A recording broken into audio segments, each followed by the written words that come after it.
What does James say about wisdom? He said, wisdom is gentle at all times.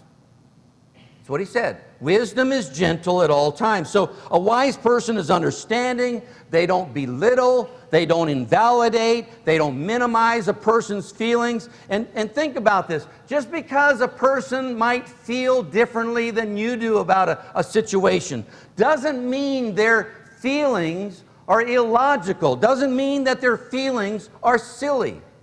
Feelings are feelings. You might feel one way, I might feel another way. You feel that way. It's just a matter of knowing that's how you feel. You know? And that's the way I feel about a situation. It might be totally different. We don't invalidate, we don't belittle, we don't run down another person's feelings. We consider their feelings. Ephesians chapter 4, verse 32. You see that in your notes?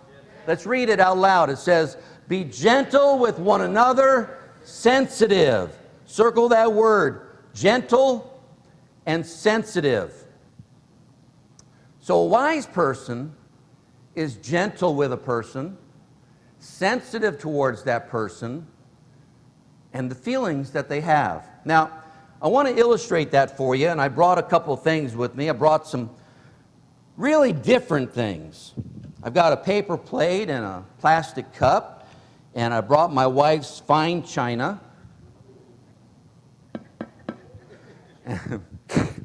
and a nice crystal glass to be able to drink out of. Now I want you to think of these things as feelings. In fact, let's just try to imagine them as our own feelings. You know, I thought about this during the week and I thought, you know, I present it as somebody else's feelings. But really the way we learn is by having the shoe on our own foot, right? So think about these things as your own feelings. And, you know, the way you would want people to treat you and treat your feelings, that's the way we should treat other people's feelings. Amen? So sometimes what we do is people come into our life and they treat our feelings like this plastic cup. And they literally crush our feelings by what they say and what they do. And that's, you know, our feelings are all tore up and they're all crushed and mangled. And sometimes they treat our feelings like this paper plate. And, you know, they're all just bent and, you know, out of shape and everything. And that's the way our feelings end up. Sometimes our feelings end up being torn like that because of what they've said, because of what they've done. But I think really what we want is we want people to treat our feelings like this crystal glass. How would you treat this crystal glass? If you were setting a table, would you just throw it out there on the table any old way? No, you take the glass and you would set it on the table carefully, delicately. You wouldn't crush it. You wouldn't just slam it against something. You'd set it out there carefully. What about a china plate, a nice china plate? I was already warned. You break it, I break you. All right? So I'm being very careful, all right?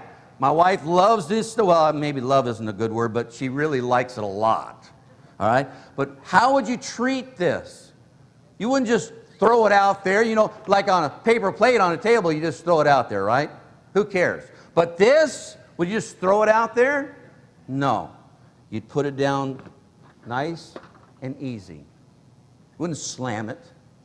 See, this is how we treat people's feelings. This is how we want our feelings treated. Not like this. Not like the paper plate. Does that make sense? We want people to treat us with sensitivity. We want to be handled with care, and people want us to handle them with care as well. Philippians chapter 4, verse 5 says this, show a gentle attitude toward who? Everyone.